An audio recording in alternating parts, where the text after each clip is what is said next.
Music TV Production.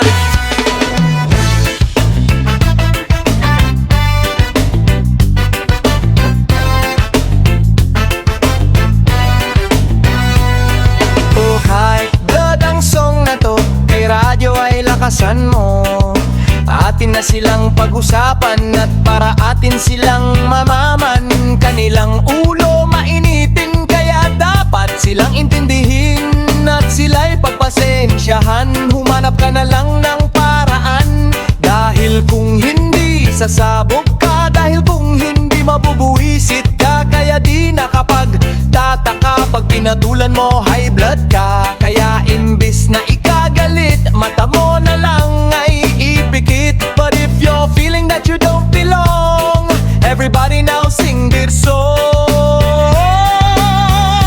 High blood, lagi siyang nagagalit kaagad. High blood, lagi siyang nakabulyaw kaagad. High blood, lagi siyang nakasigaw kaagad. Pero di mo siya masisi kasi siya ay isang high blood. Lagi siyang nagagalit kaagad. High blood, lagi siyang nakabulyaw kaagad. High blood, lagi siyang nakasigaw kaagad. Pero di mo siya masisi kasi siya ay isang, well, di ko na kailangang i-explain. High blood na di nila ma-maintain. Gusto mo example? You want more? Silang mga taong high blood galore. Lahat ng mga taon nagdadabog at mga lalaking nambubugbog. Mga taong nagrarally, mga taong na dinay sa embase. Mga babae na madada, mga virgin na tumatanda. Mga rapper na nawalan ng album at di man lang naka-platinum. Kaya sa Pilipino tradisyon, pataasan ng alta presyon. Kaya't sa lahat ng ospital, mga pasyente kritikal.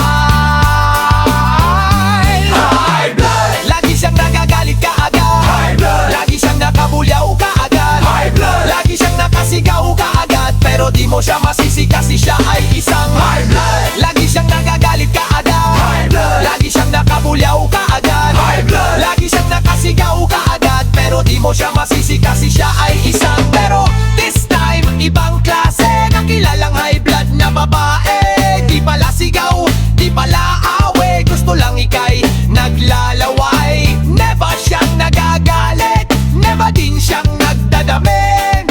Ayaw nang dinadaan sa dahan, gusto niya agad agaran. Bilib na bilib ako sa chick na to, pero hirap na hirap ako. Gusto pagulong-gulong sa lapag, umaga hapon kahit magdamag. Napakahirap niyang sawayin, pero mas mahirap siyang kontrolin.